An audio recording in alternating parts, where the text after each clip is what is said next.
Hi, I'm Doyle Bose.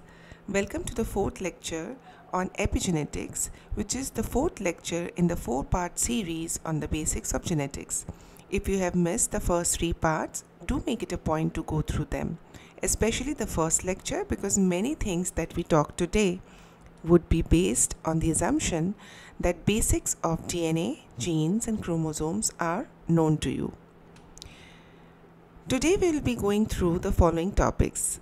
Firstly, the basics of epigenetics, that is gene expression and gene regulation. Then we go through mechanisms for epigenetic regulation. Next, we talk about epimutation and epigenetic disorders. And lastly, discuss factors influencing our epigenome. Our body is made up of roughly 37 trillion cells. Each cell contains the exact same genetic material in form of 23 pairs of chromosomes, except for gametes that are haploid and contain 23 chromosomes. But how can the exact same genetic material manifest in approximately 200 different cell types? The answer lies in epigenetics. The term epigenetics was coined in 1939 by Conrad Waddington, then redefined in 1989 by Robin Holliday. The textbook definition of epigenetics is heritable changes to gene expression without changing the genetic code or the DNA. Epigenetics, where epi literally means above or on the top of genetics, refers to external modifications to the DNA strand that turns a gene on or off. These modifications do not change the DNA sequence, but instead they affect how cells read the genes. To completely understand epigenetics, we need a quick one-slide refresher. Within the cell's nucleus lies the DNA. Segments of DNA are called genes. Each gene is transcribed by a molecular machinery within the nucleus to produce a single-stranded mRNA, which is then exported to the cytoplasm of the cell using the nuclear pore. The mRNA strand is then read by another molecular machinery within the cell's cytoplasm to produce a polypeptide chain, which is eventually folded to a protein. So each gene is eventually transcribed to one protein, roughly. A quick recap to a structure of a gene, which has a coding and non-coding regions called exons and introns respectively. The DNA is wound around histone proteins as shown on the slide, and the segment of DNA wound around 8 histone protein is called a nucleosome. So getting back to cell differentiation, as shown here, each stem cell is differentiated to different cell lineages. In this example, the stem cell is shown to differentiate to either a neuron or an epithelial cell during the process of cell differentiation. Each daughter cell expresses specific genes, that is, neuron expresses neuron-specific genes and masks or turns off all other genes, while the epithelial cell expresses or turns on the epithelial genes while masking all other genes. By gene expression, we mean that only specific genes are transcribed and eventually translated to a protein. So in a nutshell, differentiation is a process of regulating or controlling gene expression, allowing cells to acquire their specialized functions. So how do you control gene expression? Theoretically, you can either disallow transcription, so no gene is transcribed, meaning no polypeptide is formed, so no protein. So in short, the gene is switched off. The second mechanism could be to disallow translation. So no mRNA is translated, so no polypeptide formed and hence no protein. So again, the gene is switched off. And if you have missed the bus of either controlling the transcription or translation, then you could destroy the output protein, which kind of will give you the same net result. So in theory, we are trying to regulate the gene and the gene product. And that is the reason we call this the epigenetic regulation of gene expression. This brings us to epigenetic control or epigenetic regulation of gene expression. We will see three major mechanisms of controlling gene expression. There are other ways, but in this lecture we will cover these three major mechanisms. The three mechanisms that we will see today are chemical modification on the DNA strand, chemical modification on histone tails, and non-coding RNA based mechanisms. So you could make a chemical modification on the DNA strand to cover the gene of interest and make the gene inaccessible to the transcription machinery. Or you could make a chemical modification on the histone tail around which DNA is wound so that the genes around the nucleosomes are inaccessible to the transcription machinery. Or you could make the mRNA unavailable for translation somehow. So we will see each of these mechanisms in details. Let us understand these mechanisms one after the other. The first mechanism would be DNA methylation. For this, we need to zoom onto the organization of a gene. So each gene has a linear sequence of exons and introns, which are coding and non-coding regions of the gene. Every gene begins with a promoter, which is nothing but a specific repeat of nucleotides marking the beginning of the gene for transcription factors. During transcription, the transcription factor binds to the promoter of a gene and initiates transcription. During the process of DNA methylation, methyl group sits on the promoter of the gene, and this inhibits the binding of the transcription factor to the promoter. Hence, no transcription is initiated. So an unmethylated promoter allows genetic expression, while a methylated promoter blocks genetic expression. Active gene is unmethylated with transcription on, and inactive gene is methylated with transcription off. The next mechanism is modification to the histone tails. Remember, histone is an octamer. Histone modification is the process of modification of histone protein by enzymes such as acetylation, methylation, phosphorylation, and ubiquitination. Histone modifications play a vital role in gene expression by modulating the degree of tightness or compaction of chromatin. One kind of histone tail modification is acetylation, where an acetyl group attaches to the histone tail.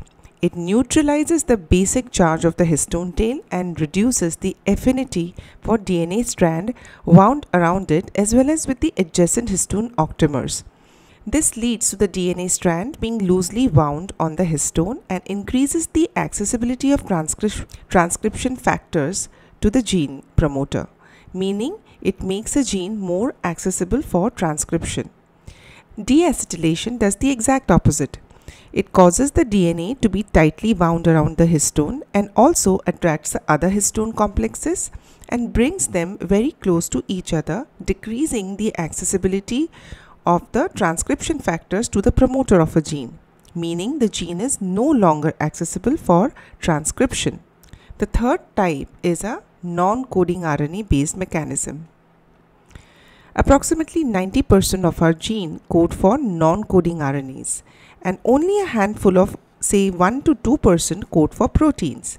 This proves that non-coding RNAs are required for a lot of evolutionary and regulatory functions that is still a subject of research and not understood completely. There are many kinds of non-coding RNA, but for this lecture we will concentrate only on one small subset of non-coding RNAs called microRNA or miRNA. The microRNAs have a mechanism of forming an RNA-induced silencing complex or RISC, which holds a complementary miRNA strand. This complex will then find its target mRNA strand and cleave it before it is being translated. Hence, the net result is that even though the gene was transcribed and an mRNA strand was being formed and exported to the cytoplasm, the RISC or RNA-induced silencing complex will find the by complementary base pairing, it will find the target mRNA, cleave it, and make it unavailable for translation, and hence no net protein is being coded. So the gene is basically turned off. Epimutation is an epigenetic aberration that causes transcriptional silencing of a gene that is normally active, or the opposite, activation of a gene that is normally silent. So any deviation from normal gene expression without actually modifying the DNA code is termed as epimutation. Consider a pair of homologous autosomes, one inherited from the father and one from the mother. Now, in the normal chromosome, the gene of interest has an epigenetic mark that is represented by the green pentagon. And this epigenetic mark is a histone acetylation mark on the DNA, meaning it allows the gene transcription, and the gene is supposed to be active on both homologs. Now let us understand the difference between mutation and epimutation. In case of mutation to the gene of interest, if the mutation occurs on the paternal copy of chromosome, let us consider that we have lost this segment of interest. Then even if the gene is supposed to be expressed due to the histone acetylation, due to the lost gene, we will not get any output from the gene. And since this is loss of directly genetic material on the gene, we consider it as a mutation. In case of epimutation, we have not lost any segment of the gene, but we have lost the histone tail acetylation marks. So the green pentagon is lost. This will result in the gene not being expressed, and hence there will be no transcription or translation. And the net result is again no coded protein. So even though in both the cases of mutation and epimutation, the net resultant protein was absent, but the mechanism of inheritance is completely different. Epimutation leads to epigenetic disorders. Epigenetic disorders usually end up being such disorders where even though you have the genes for coding the required output, you end up in having either too less or too many of output from the gene at wrong places and at a wrong time. Here is a list of few important epigenetic disorders that are a result of epimutation, and the list is growing by the day. It is important to note that the first human disease to be linked to epigenetics was cancer in the year 1983. Some other important epigenetic disorders are Beckwith-Whiteman syndrome, Silver-Russell, Angelman, Prader-Willi, Rett's, Parkinson's, Alzheimer's, autism spectrum. It's a growing list. This brings us to an important concept of genomic imprinting. Genetic disorders are incomplete until we discuss the genomic imprinting. In most diploid cells, autosomal genes are expressed equally. That is, they have a biallelic expression. Biallelic means that they are either expressed together or repressed together. In a normal case of biallelic expression of a gene, both the copies of a gene on each homolog of the chromosome, one from the father and one from the mother, will be transcribed and eventually translated to a protein. Hence, both the genes will contribute equally to the protein production. However, in a handful of genes, approximately 150 or so, the numbers are actually growing by ongoing research. These selective genes show monoallelic expression based on which parent they came from. That is, only one gene is expressed while the other is silenced based on the parent of origin. This phenomena is called genomic imprinting. How is this achieved? By addition of methyl group to DNA strand, that is DNA methylation. This results in permanent shutdown of that genetic region. Most of the imprinted genes are located in clusters on chromosome 11 and chromosome 15. So in this example, as shown on the left of the screen, the paternal gene is expressed, resulting in an output of a protein, but the maternal gene is imprinted, meaning it is silenced by epigenetic marks. The right side shows the exact opposite, where the paternal gene is imprinted, that is silenced by epigenetic mark, but the maternal gene is expressed, resulting in transcription and translation and hence production of the protein. Therefore, all imprinted genes are differentially methylated, that is, one copy of the gene is subjected to DNA methylation mark to repress genetic expression, while the other copy of the gene is not.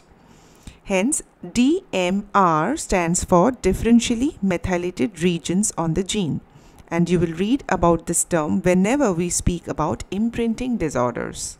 Let us understand imprinting disorder by classic examples of Prader-Willi and Angelman syndrome. The first imprinting disorder that we will discuss is Prader-Willi. The chromosome in question is the chromosome 15, and the gene of interest are located on the long arm Q11 through Q13 region. In normal scenario, the maternally derived copies of these genes are silenced, while the paternal copies are active. Hence, this is a case of monoallelic expression of the gene. Abnormality occurs when the paternal copy of the gene is silenced by imprinting or is lost. So, the loss of active gene results in manifestation of disease as no net protein is being coded. The second example involving the same region is actually an Angelman syndrome. The chromosome in question is again chromosome 15. The region of interest is again located on the long arm between Q11 through Q13. In the normal scenario, the maternally derived copy of these genes are active, while the paternal copies are imprinted or silenced. Abnormality occurs when the maternal copy of the gene is silenced by imprinting or is lost. So, the loss of active gene results in manifestation of the disease. So, both these syndromes are termed as genetic imprinting disorders because due to the imprinting of a gene which is supposed to be active, there is a net loss in the production of a protein. It is clear that in case of epigenetic disorder, there will be no change in the genetic sequence of the DNA within the gene. But most of the molecular biology techniques that we have dealt with in real life, like karyotyping, CGH, NGS, is all about gene sequencing. So how can we test for epigenetic disorders? Here are a few techniques that are frequently used to test for epigenetic disorders. Whole genome bisulfite sequencing is used to reveal the DNA methylation status of the entire genome. Methylation array, reduced representation bisulfite sequencing, methylated DNA immunoprecipitation. These methods are beyond the scope of the lecture today. This slide is just to give you an idea about the kind of tests that can be performed to test for epigenetic disorders if you suspect one. This brings us to the end of the lecture, and it is imperative that we emphasize on the factors that impact our epigenome. We are born with our genes, but our environment can influence our epigenome. There are many factors that influence our epigenome, including diet, season, exposure to toxic chemicals, exposure to disease, drug abuse. Subset of microbiome is the microorganisms in our gut. All of these influence our epigenome. Other factors include our financial status that has a direct impact on the availability or scarcity of food and other resources.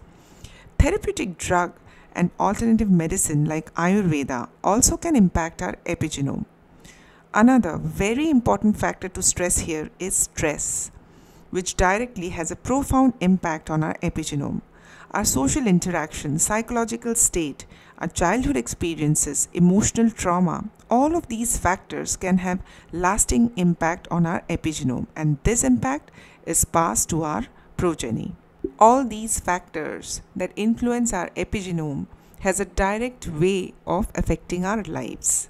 So please remember that the choices that we make today may have epigenetic influence on our future progeny. So please make your choices wisely. This brings us to the end of the lecture on epigenetics. I hope some of the concepts were clear to you. If you have any questions, I'll be happy to answer them. You can leave a message on our YouTube channel, or you can get in touch with me through the email ID provided on the screen. Thank you so much for your time.